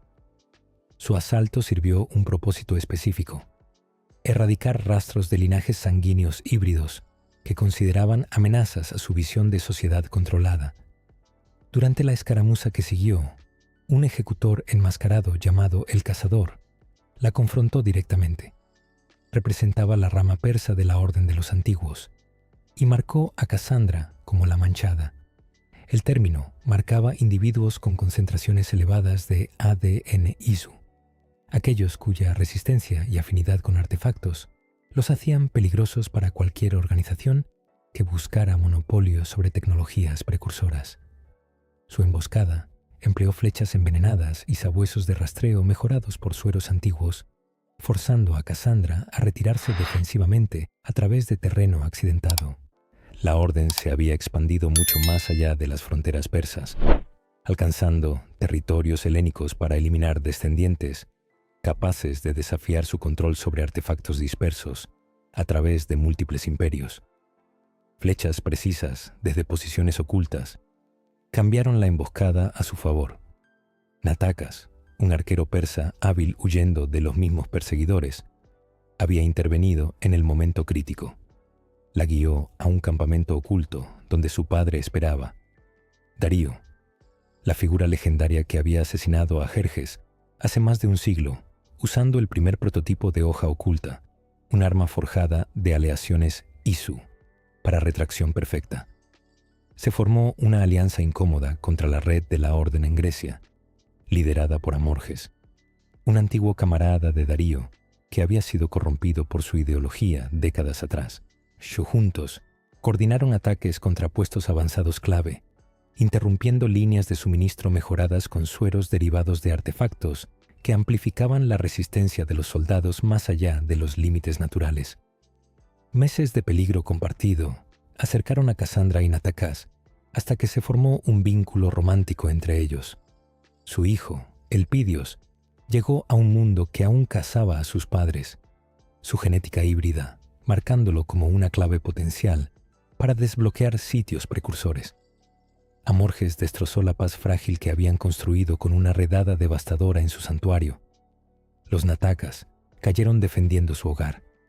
Elpidios fue tomado brevemente antes de que Casandra montara un contraataque furioso en la base avanzada de la Orden para reclamarlo. El duelo se endureció en propósito en el sitio de la tumba de Natakas, donde Casandra juró retribución contra todos los responsables. Ese momento marcó un quiebre definitivo. La pérdida dejó de ser algo que cargar y se convirtió en algo que dirigir, una fuerza que ya no buscaba consuelo, sino equilibrio a través de la destrucción de quienes habían alterado el suyo. Casandra dejó de reaccionar y comenzó a anticiparse, estudiando cada movimiento de la Orden como si fuera un sistema que podía desarmar pieza por pieza. Ya no era solo una guerrera, era una estrategia en movimiento. Canalizó su pérdida en una campaña sistemática a través de Mesenia, infiltrando puertos fortificados para sabotear la flota naval de la Tempestad, trirremes masivos equipados con arietes aumentados ISU, capaces de astillar cualquier embarcación a flote. Él y los trabajadores esclavizados conscriptos para excavaciones de reliquias encontraron libertad en su estela, mientras desmantelaba capa tras capa de la infraestructura de la Orden. Cada incursión estaba medida con precisión quirúrgica. Entraba sin ser vista, atacaba puntos críticos y desaparecía antes de que pudieran reorganizarse. Las llamas en los puertos no eran solo destrucción, eran mensajes. Nadie estaba fuera de su alcance. Y mientras los líderes de la orden intentaban reforzar sus posiciones, sus propios cimientos comenzaban a colapsar desde dentro, debilitados por el miedo y la desconfianza. Cada victoria expuso sus métodos más claramente, incluidos dispositivos alteradores de la mente usados para imponer lealtad entre sus filas. La confusión interna acompañó cada ataque, en la carga de su linaje sanguíneo, presionando más fuerte con cada recordatorio de lo que le había costado. La campaña culminó en Acaea, donde enfrentó a Amorges, en acantilados junto al mar, en una joya que terminó con su muerte y fragmentos del cierre que necesitaba desesperadamente. El enfrentamiento final no fue solo físico, sino simbólico. Amorges representaba todo lo que había intentado arrebatarle: su familia, su futuro, su humanidad. Cuando cayó, no hubo alivio inmediato, solo un silencio pesado, como si el mundo mismo tardara en reconocer que una deuda había sido saldada. Pero algunas heridas no se cierran con sangre. El Pidios no podía permanecer con ella. Las amenazas nunca terminarían verdaderamente mientras permaneciera al alcance de aquellos que entendían lo que su herencia representaba. Confió a su hijo a Darío, quien lo llevaría a Egipto y lo criaría lejos de los conflictos que consumían Grecia. Verlos navegar, alejarse, talló algo permanente de ella, un precio extraído por un legado que se extendía de regreso a la primera civilización y hacia adelante, a través de linajes sanguíneos que nunca vería florecer. Alrededor del 422, antes de nuestra era, mientras la guerra del Peloponeso avanzaba a través de sus fases más devastadoras, Casandra regresó a la caldera inestable de Tera, portando los 4 artefactos reclamados de guardianes diseñados por los Isu a través de Grecia. Pitágoras la esperaba en la puerta a la ciudad perdida, una estructura monumental incrustada en los acantilados volcánicos que servía como el punto de acceso primario a la metrópolis sumergida abajo. Juntos descendieron a la antecámara de la puerta, a una cúpula vasta forrada con conductos cristalinos que pulsaban con energía precursora residual.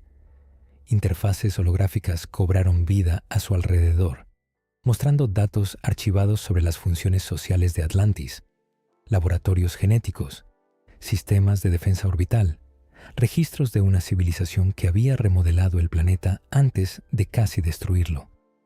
Activar el sello requería colocar cada artefacto en estilos designados, posicionados a través de la cámara. Estos orbes esféricos contenían nanotecnología comprimida que iniciaba un proceso de sincronización al contacto, reforzando la barrera con campos de fuerza entrelazados, diseñados para prevenir entrada no autorizada y contener anomalías, amenazando escapar del reactor central de la ciudad. La herencia híbrida de Casandra demostró ser esencial para el proceso. Su sangre se interfazó directamente con el sistema, estabilizando energías volátiles que habían estado construyéndose hacia una erupción durante milenios. Lo que sus ancestros habían construido, ella ahora lo aseguraba, de un mundo no preparado para manejarlo. Pitágoras había portado el báculo de Hermes Trismegisto durante más de un siglo, el pedazo del Edén que otorgaba inmortalidad, regulando su regeneración celular y preservando sus funciones neurales, mucho más allá de cualquier vida natural. Lo entregó a Casandra sin ceremonia, y la transferencia resultó instantáneamente fatal. La entropía acumulada lo reclamó en el momento en que su agarre se liberó, su cuerpo marchitándose en segundos, mientras el tiempo cobraba su deuda largamente retrasada. La conciencia digitalizada de Aita se agitó dentro de la matriz cristalina del báculo. Había sido preservada allí desde el intento fallido de Loki de salvarla durante la catástrofe. Su voz alcanzó a Casandra inmediatamente, ofreciendo simulaciones holográficas de líneas de tiempo y subalternas que representaban divergencias catastróficas y evoluciones híbridas. Estas visiones prepararían a su sucesora para los deberes de custodia ahora cayendo sobre sus hombros. En otro lugar, los esfuerzos persistentes de Casandra para alcanzar a su hermano, finalmente dieron fruto. A través de diálogos enfatizando los lazos familiares que el condicionamiento del culto había intentado borrar, guió a Deimos hacia recordar quién había sido antes de la caída del monte Taygeto. Su reunión en esa misma montaña llevó el peso de todo lo que habían perdido. El adoctrinamiento del culto se fracturó bajo memorias compartidas y Alexios renunció al papel armado que lo había definido durante décadas. Comenzó una restauración frágil. Mirrín, Nicolaos y ambos hijos se reunieron juntos por primera vez desde que la profecía los había dispersado a través del mundo griego. La purga final del culto expuso a Aspasia como el fantasma de Cosmos. Su confrontación en un simposio ateniense exigió una reconsideración ideológica antes de que Casandra se moviera contra el corazón tecnológico de la organización. La pirámide de Delfos había proyectado visiones a medida a través de la Pitia corrupta durante generaciones, un dispositivo computacional ISU que había moldeado la historia griega según diseños del culto. Su destrucción desató secuencias proféticas que se quemaron en la mente de Casandra. Figuras en túnicas blancas chocando contra oponentes vestidos de negro a través de siglos de guerra ideológica perpetua. Asesinos y templarios, aunque ninguna facción aún existía por esos nombres.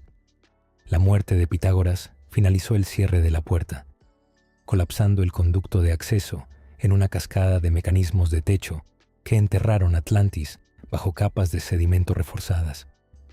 Casandra emergió de Tera transformada en algo más allá de lo mortal, su vida extendida ahora dedicada a monitorear y neutralizar pedazos del Edén, donde quiera que surgieran a través del mundo. El consejo de Aita la guiaría a través de complejidades morales que se extenderían a través de imperios, aún por levantarse y caer. Las visiones de la pirámide la habían posicionado como una arquitecta involuntaria en conflictos que no se manifestarían completamente durante siglos. La soledad se convirtió en su compañera, el precio de la ascensión híbrida, medido en cierre personal, intercambiado por responsabilidades que abarcaban épocas que presenciaría sola. Sellar Atlantis en el 422, antes de nuestra era, marcó el comienzo de algo que Casandra nunca había anticipado: una vida sin fin. El báculo de Hermes Trismegisto otorgó propiedades regenerativas que extendieron su existencia a través de más de 2 milenios, llevándola sin cambios a través del ascenso y colapso de civilizaciones que solo podía observar desde los márgenes. Se movió discretamente a través de épocas históricas, nunca permaneciendo lo suficiente como para atraer atención. Bonnet, durante el período helenístico, protegió pergaminos en la gran biblioteca de Alejandría, asegurando que el conocimiento derivado de archivos ISU permaneciera oculto de aquellos que podrían explotarlo. Alrededor del 215 antes de nuestra era, las expansiones imperiales de la dinastía Qin la llevaron a China, donde intervenciones sutiles preservaron reliquias que de otro modo habrían sido destruidas o reclamadas por las manos equivocadas. Los aliados de sus años anteriores cayeron uno por uno, mientras el tiempo continuaba su trabajo en todos excepto ella. Bernabé, el capitán firme que había navegado el Adrestia a su lado durante décadas, sucumbió a la edad en un puerto mediterráneo. Ícaros pereció durante un vuelo de exploración rutinario, su ausencia tallando un silencio en sus días que nunca sanó completamente. Los siglos se difuminaron en ciclos monótonos de observación. Los acueductos de Roma se elevaban, las escuelas filosóficas debatían en los foros desvanecientes de Atenas, muros monumentales se extendían a través de paisajes asiáticos distantes. Su fisiología híbrida permitía hazañas de resistencia que solo profundizaban la distancia entre ella y todos los que encontraba. El anonimato se volvió esencial para su existencia continua. Casandra residió brevemente en pueblos remotos o viajó con caravanas nómadas, nunca permaneciendo lo suficiente para que alguien notara que no envejecía. Aquellos que la encontraban a menudo confundían a la errante con una savia o sanadora, el brillo sutil del báculo, prestando credibilidad a tales suposiciones, mientras ocultaba su verdadera naturaleza. La conciencia de Aita permanecía alojada dentro del artefacto, proporcionando guía periódica a través de proyecciones neurales que mapeaban las ubicaciones de pedazos del Edén dispersos. Manzanas capaces de manipular poblaciones, espadas que mejoran a sus portadores más allá de los límites humanos. Cada uno requería monitoreo para prevenir el mal uso por facciones emergentes que entendían fragmentos de su poder sin captar el peligro completo. Cassandra intervino en momentos críticos a lo largo de los siglos, recuperando un artefacto oculto de ruinas persas durante la declinación aqueménida y asegurando bóvedas de templos en Egipto en medio de agitación política tolemaica. El duelo se acumuló con cada década que pasaba. Mirrin eventualmente murió pacíficamente en una granja espartana, sus años finales pasados en la tierra que una vez la había exiliado. Nicolaos cayó en un campo de batalla en algún lugar, un final de soldado para un hombre que había vivido por la espada. Cada pérdida reforzó la misma verdad. Los lazos formados contra su existencia estática solo podían terminar de una manera. Siglos de custodia exigieron su tributo en su espíritu. Cassandra desarrolló una conciencia persistente de impermanencia que coloreó cada interacción, cada nuevo conocido portando el conocimiento anticipado de su período finito contra sus obligaciones sin fin. Las tecnologías precursoras, capaces de control mental o alteración de la realidad, permanecieron dispersas a través del mundo, y sus esfuerzos las mantuvieron de manos que las habrían usado descuidadamente. Con el paso de los siglos, y esa conciencia se volvió una especie de brújula emocional. No se permitía arraigarse, no dejaba que los vínculos echaran raíces profundas, porque sabía que todo lo humano a su alrededor estaba destinado a desaparecer mientras ella continuaba. Aprendió a observar más que a participar, a intervenir solo en momentos críticos, como una fuerza correctiva invisible que evitaba que el equilibrio se rompiera por completo. Cada artefacto recuperado, cada amenaza contenida, era una victoria silenciosa que nadie celebraba, pero que mantenía al mundo girando en una línea segura. Influyó en cambios sutiles en la historia sin involucramiento directo, dando forma a organizaciones como los ocultos, contentos de trabajar desde las sombras en lugar de liderar movimientos que inevitablemente sobreviviría. Para el siglo IX de nuestra era, si su camino se cruzó con clanes vikingos en islas del norte distantes, donde contuvo los efectos caóticos de una manzana del Edén, durante una breve alianza con guerreros que nunca aprendieron su verdadera naturaleza. En esos encuentros, adoptaba identidades pasajeras, nombres que el tiempo borraría sin dejar rastro. Para los vikingos, fue una guerrera enigmática. Para otros, una mercenaria, una sombra o incluso un mito. Nunca la misma persona, pero siempre la misma misión. Su presencia se convertía en una anomalía recurrente en la historia. Alguien que aparecía en momentos de crisis y desaparecía antes de que pudieran entenderla. Así, evitaba convertirse en un símbolo, porque los símbolos atraen poder y el poder siempre termina corrompiendo aquello que intenta controlar. Las cargas psicológicas acompañaron las físicas, o a memorias Isu incrustadas en su ADN, surgían como visiones de catástrofes antiguas, recordatorios de fragilidad planetaria que los humanos ordinarios no podían percibir. Su vigilia tendía puentes entre eras sin ofrecer descanso o resolución, encarnando un legado de resistencia híbrida contra patrones universales que se repetían independientemente de qué civilización actualmente se creía permanente. Estas visiones no eran simples recuerdos, sino advertencias constantes. Veía ciudades avanzadas caer en segundos, civilizaciones enteras reducidas a polvo por errores que se repetían una y otra vez bajo diferentes nombres.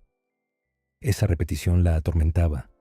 Imperios que creían haber dominado el mundo, líderes convencidos de su superioridad, sociedades que ignoraban los límites de lo que no comprendían. Todo ya había ocurrido antes. Todo volvería a ocurrir.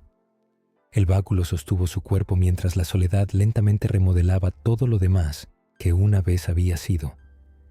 En el Egipto Ptolemaico, alrededor del 49 antes de nuestra era, las intrusiones romanas y las luchas de poder internas definieron el turbulento reinado de Cleopatra VII. Bayek servía como el último Medjay, guardián de Siwa Oasis durante estos años inciertos, protegiendo sus sitios sagrados, incluido el templo de Amón, de bandidos e interferencia extranjera. Su hijo de 7 años, Khemu, nacido en el 56 antes de nuestra era, ya había comenzado a entrenar en los roles protectores tradicionales que su padre encarnaba. Sus vidas se destrozaron cuando 5 miembros enmascarados de la Orden de los Antiguos los secuestraron a ambos. Rujek, Medunamun, Flavius, Xectesos y Lucius Septimius estaban entre los conspiradores que arrastraron a padre e hijo a la bóveda Isu subterránea bajo el templo. Esta instalación Isu albergaba registros holográficos que marcaban sitios precursores a través del globo, sus paredes forradas con conductos cristalinos y estilos sellados que respondían solo a firmas genéticas específicas. La orden exigió que Bayek se interfazara con una manzana del Edén inactiva, descansando dentro de la cámara, un artefacto esférico que emitía pulsos electromagnéticos diseñados para desbloquear puertas que sus propias manos no podían abrir. Veían los pedazos del Edén como instrumentos divinos para imponer control jerárquico a través del mundo mediterráneo, y la bóveda de Siwa prometía acceso a ubicaciones que habían buscado durante generaciones. Tecnologías antiguas colisionaron con ambición humana en esa cámara subterránea, arrastrando a un guardián y su hijo a maquinaciones preservadas desde la caída de la primera civilización. La desesperación impulsó a Bayek a contraatacar contra sus captores en los corredores tenues de la bóveda. Flavius explotó ese momento con precisión calculada, redirigiendo el golpe defensivo de Bayek para que su propia hoja atravesara a Khemu por el corazón. El último aliento del niño escapó en medio de hologramas parpadeantes antes de que la cámara se sellara detrás de ellos, atrapando ese instante para siempre en la memoria de su padre. Bayek enterró a su hijo en la montaña de los muertos y emergió del duelo transformado en algo impulsado completamente por venganza. Su cacería comenzó en el 48, antes de nuestra era, con Rujek, conocido como el Garza, un nomarca de Sakaranome, que se había retirado a la pirámide acodada de Sneferu.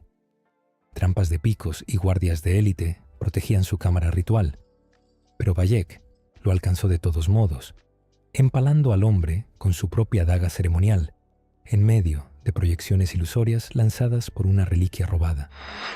Medunamun siguió. El Ibis, un sumo sacerdote que había torturado a aldeanos de Siwa por secretos de bóvedas. Bayek lo mató en la cima de los acantilados del oráculo, invocando la ira de Amón sin efecto. Los puertos de Alejandría trajeron reunión con Aya, quien reportó haber matado a Acteon y Ctesos, 2 miembros de la orden cuyas muertes había logrado sola. Una hoja oculta recuperada del linaje de Darío pasó a posesión de Bayek esa noche. Esa amé el arma requiriendo amputación ritual de su dedo anular para simbolizar juramentos que nunca podrían romperse. La muerte de Khemu transformó a Bayek de protector de pueblo en vengador nómada, su camino exponiendo tentáculos que la orden había envuelto alrededor de Egipto a través de cacerías de artefactos y manipulación ptolemaica. La activación parcial de la bóveda de Siwa había revelado algo más grande que la tragedia personal. Un mapa holográfico de Merjet mostrando pedazos del Edén dispersos en todo el mundo, desde esferas mediterráneas hasta báculos distantes en otros continentes. Cada ubicación representaba otro nodo en una contienda global sobre tecnologías capaces de remodelar mentes y derrocar civilizaciones. El duelo se fusionó con propósito cuando Bayek reconoció que eliminar a 5 hombres enmascarados no terminaría lo que representaban. La orden se extendía mucho más allá de las fronteras de Egipto, sus miembros ocupando posiciones de poder donde quiera que surgieran reliquias precursoras. Su compromiso de erradicar tales amenazas creció de lo personal hacia algo que se aproximaba a la responsabilidad cósmica, aunque no lo habría descrito en esos términos. Cacerías individuales contra tiranos escondiéndose detrás de máscaras rituales portaban implicaciones que se extendían milenios atrás y hacia adelante en futuros que no podía ver. Lo que comenzó en una bóveda bajo Siwa, eventualmente exigiría estructuras más permanentes que la venganza de un hombre, fundamentos para resistencia que podría durar más que cualquier vida dedicada a la causa. El apoyo de Cleopatra en el 48 antes de nuestra era proporcionó a Bayek inteligencia sobre miembros adicionales de la orden, cuyos nombres clave invocaban deidades egipcias, sus verdaderas identidades ocultas detrás de máscaras de animales que simbolizaban sus roles en mantener el control a través de la adoración precursora. Las fuerzas romanas bajo César se habían alineado con la reina contra Ptolomeo XIII durante la guerra alejandrina, creando oportunidades para atacar a enemigos que habían operado en sombras durante demasiado tiempo. El escarabajo llevaba el rostro de Taharka, un arquitecto en Letópolis del Nomo de Sapi, que orquestó entierros vivos en arenas del desierto para silenciar a cualquiera que cuestionara las actividades de la orden. Sus métodos sofocaban víctimas bajo dunas cambiantes, mientras se cavaba ciudades enterradas por reliquias. Bayek infiltró su sitio de construcción y lo ahogó en un canal de agua durante una persecución a través de andamios. En Giza, la hiena demostró ser Khaliset, una mujer impulsada a la locura por el duelo sobre la muerte de su hija. Cosechaba sílice de tumbas de pirámides, intentando resucitar a la niña a través de tecnología holográfica ISU, conduciendo sus experimentos en guaridas infestadas con bestias. Bayek la rastreó al cementerio oriental y terminó sus esquemas desesperados entre los animales que había hecho sus compañeros. Memphis albergaba al lagarto Hetepi, un sumo sacerdote que había envenenado los suministros de agua de la ciudad para fabricar una maldición divina que volvió a los residentes contra Cleopatra. Su cámara ritual en el templo de Ptah se convirtió en su tumba después de que Bayek expusiera la verdadera fuente de la contaminación. El cocodrilo tenía poder en el oasis de Fayum, donde Berenice gobernaba como nomarca, con autoridad absoluta sobre el comercio de arenas de la región. Ahogó a la joven Shadia, hija de la amiga de Aya, en un foso de cocodrilos para forzar el silencio sobre las operaciones de la orden en el área.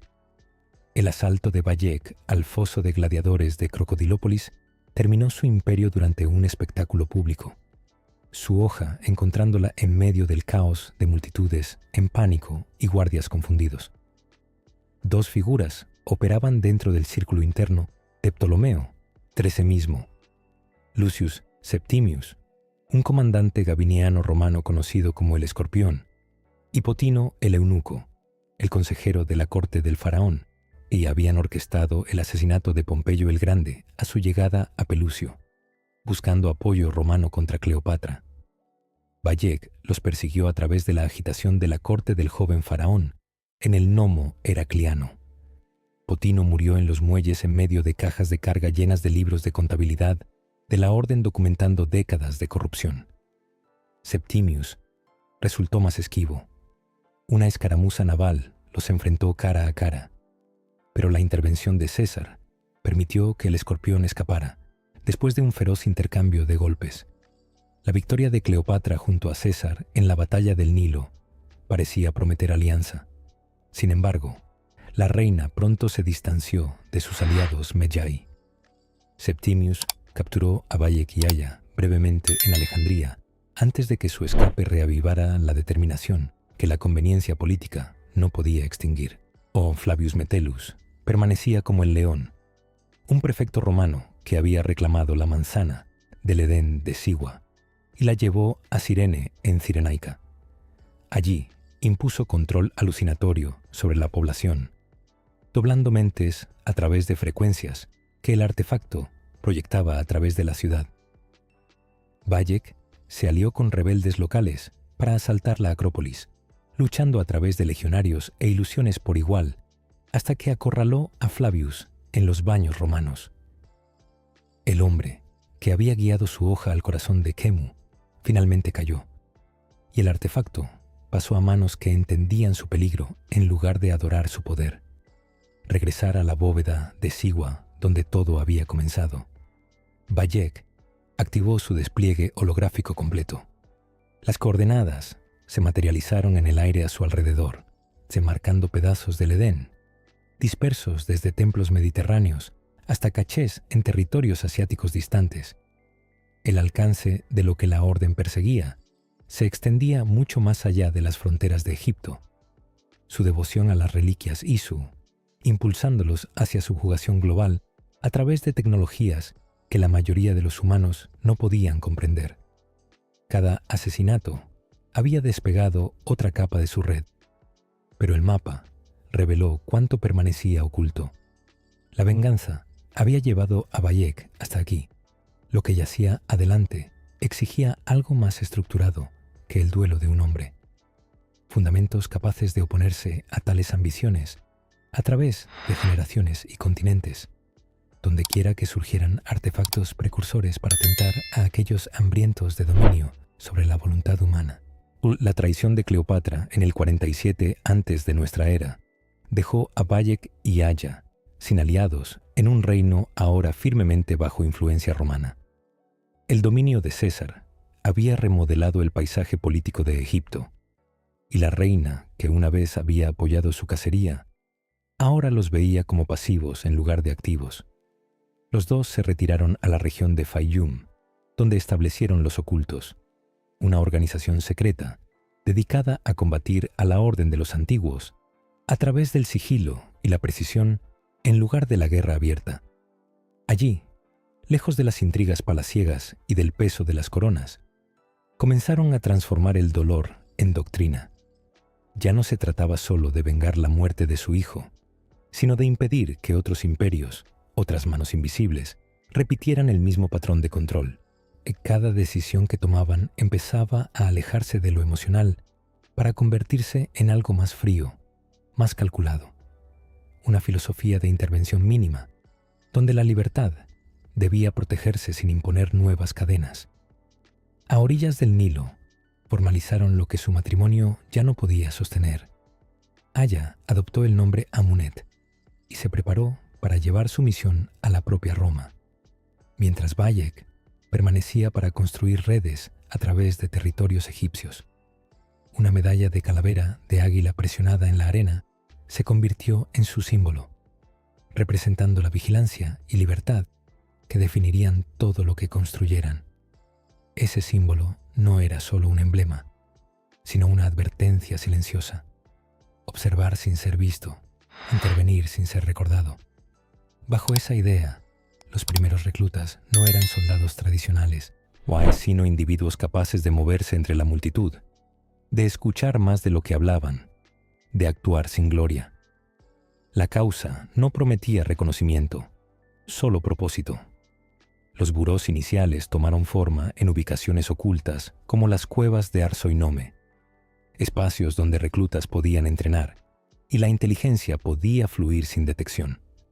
Los levantamientos rebeldes del Sinaí y disturbios alrededor de reliquias tebanas proporcionaron terrenos de prueba tempranos para métodos que aún estaban refinando. La venganza personal los había llevado hasta aquí, pero lo que emergió de su ritual junto al río exigía algo más duradero, una resistencia estructurada capaz de sobrevivir cualquier vida dedicada a la causa. En estos primeros ensayos cometieron errores. Algunas operaciones fueron demasiado visibles, otras demasiado tardías, pero cada fracaso alimentaba una evolución constante. Nuevas rutas de escape, códigos, jerarquías invisibles. Poco a poco, la organización dejaba de depender de ellos y comenzaba a convertirse en algo autónomo, capaz de extenderse sin un centro claro que pudiera ser destruido. Amunet atacó el corazón del poder romano en los idus de marzo del 44 antes de nuestra era. Julio César cayó durante una reunión del Senado en el teatro de Pompeyo, rodeado de conspiradores incluidos Brutus y Casio, que creían que actuaban por la República. Su hoja oculta entregó la herida final, asegurando que el asesinato se alineara con principios que su organización aún estaba definiendo. Roma no entendió lo que realmente había ocurrido. Para muchos fue una traición política, para otros un acto desesperado por salvar una república moribunda. Pero en las sombras, tal fue una declaración. Ningún hombre, por poderoso que fuera, debía estar por encima de la voluntad libre de los demás. Amunet no solo eliminó a César, sembró una idea que se filtraría lentamente en los cimientos del poder. Bayek continuó su trabajo en Egipto, eliminando líderes de la orden restantes como Potinus y Aquilas, a través de ataques dirigidos que interrumpieron búsquedas de artefactos a través del reino. Su separación había portado profundo dolor. Sin embargo, ambos entendieron que expandir su alcance requería sacrificio. El duelo se convirtió en combustible para un movimiento que enfatizaba operar desde las sombras para salvaguardar el libre albedrío que las tecnologías precursoras amenazaban con borrar. 4 años después, en el 38 antes de nuestra era, los principios centrales del credo se cristalizaron siguiendo una lección dolorosa entregada por Gamilat, un líder rebelde nabateo cuyas tácticas extremas habían provocado represalias romanas contra pueblos inocentes. Su disposición a sacrificar civiles por ventaja estratégica forzó a Bayek a intervenir y reconsiderar qué límites requerían sus métodos. Mantén tu hoja de la carne de un inocente. Escóndete a plena vista. Nunca comprometas la hermandad. Estos principios equilibraban justicia contra imprudencia, estableciendo límites éticos que guiarían generaciones de sucesores. Los ocultos representaban algo sin precedentes, una contrafuerza formalizada a las ambiciones de la orden que podía persistir a través de siglos y continentes. Lo que Bayek y Amunet fundaron en Egipto eventualmente evolucionaría en la Hermandad de Asesinos, mientras sus enemigos se rebautizaban como templarios en eras posteriores, sin abandonar las metas que los habían impulsado desde que Smenkhare I abrió una bóveda de Amarna. Este origen iluminó tensiones que definirían miles de años de conflicto. El espacio frágil entre orden y caos, donde tecnologías capaces de subyugar la voluntad humana permanecen dispersas y esperando. Las redes ocultas se extendieron desde Egipto a Persia, y más allá, cada buró portando adelante principios forjados de pérdida personal y refinados a través de experiencia dura. El duelo de Bayek por Khemu había encendido todo, pero lo que emergió trascendió cualquier tragedia singular. Una tradición de vigilancia ahora existía, o una que navegaría intersecciones entre autonomía humana y legados precursores mucho después de que los propios fundadores hubieran pasado a la memoria. El amanecer que crearon enfrentaría innumerables desafíos en los siglos venideros. Sin embargo, el marco demostró ser lo suficientemente resiliente para soportar. Dondequiera que los sucesores de la orden alcanzaran artefactos, prometiendo dominio sobre las mentes, los ocultos y sus descendientes estarían esperando en las sombras, hojas listas, credo intacto. Mucho antes de la historia registrada, alrededor del 75.000 antes de nuestra era, una especie avanzada conocida como los Sisu gobernaba la Tierra. Sus vastas ciudades se extendían a través de continentes, enlazadas por redes de relés electromagnéticos y llenas de laboratorios genéticos donde moldeaban la vida misma. Su civilización alcanzó alturas que la humanidad apenas podía imaginar. Sin embargo, las semillas de su destrucción ya estaban sembradas en su arrogancia. Los Isu crearon a la humanidad como una fuerza laboral obediente, diseñándolos genéticamente para cumplir. Sin embargo, la creación de híbridos, seres que portaban tanto ADN Isu como humano, condujo a individuos como Adán y Eva que poseían libre albedrío. Su robo de una manzana del Edén encendió una rebelión que condujo a una guerra de una década. Mientras los Isu luchaban contra sus creaciones, no lograron notar la verdadera amenaza, una llamarada solar masiva que devastaría el planeta. La gran catástrofe del 74.990 antes de nuestra era casi borró ambas especies. Los Isu supervivientes transfirieron sus conciencias a la tecnología y el ADN humano antes de desaparecer, asegurando que su influencia persistiera a través de milenios.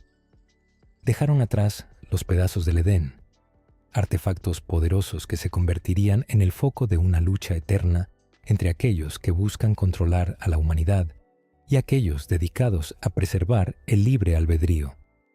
Esta lucha se manifestó a través de organizaciones como la Orden de los Antiguos, fundada en el Antiguo Egipto, que finalmente evolucionó en los Templarios. En oposición, Bayek y Aya establecieron los ocultos en el 47 antes de nuestra era, que más tarde se convertirían en la Hermandad de Asesinos. A través de los siglos, desde el Antiguo Egipto hasta la era moderna, estas dos facciones han librado una guerra en las sombras por el futuro de la humanidad. Figuras como Cassandra, quien se convirtió en guardiana inmortal de los secretos Isu, Altair, quien reformó a los asesinos, y Ezio, quien descubrió mensajes antiguos bajo el Vaticano. Cada uno jugó papeles cruciales en esta saga continua. Piratas como Edward Kenway, revolucionarios como Connor, y cazadores de la época victoriana como los gemelos Fry, todos portaban el legado de esta guerra ancestral. En los tiempos modernos, la contienda continúa a través de la tecnología del Animus, permitiendo a individuos como Desmond Miles experimentar memorias de sus ancestros y localizar artefactos antiguos. La batalla entre asesinos y templarios persiste, con ambos lados buscando moldear el destino de la humanidad según sus visiones de orden y libertad. La herencia de los Isu permanece tejida en el ADN humano, sus advertencias codificadas en templos y artefactos esperando ser descubiertos. Mientras la humanidad avanza hacia un futuro incierto, las lecciones del pasado sobre creación, rebelión y el precio del poder resuenan a través del tiempo. El conflicto eterno entre control y libre albedrío continúa, con la humanidad atrapada entre las ambiciones de aquellos que la crearon y la determinación de aquellos que luchan por preservar su autonomía. Esta es la cronología completa de Assassin's Creed, una saga que abarca desde los albores de la civilización hasta la era moderna, donde dioses antiguos, rebeldes humanos, asesinos encapuchados y cazadores de artefactos se entrelazan en una narrativa de poder, libertad y el eterno conflicto por el alma de la humanidad.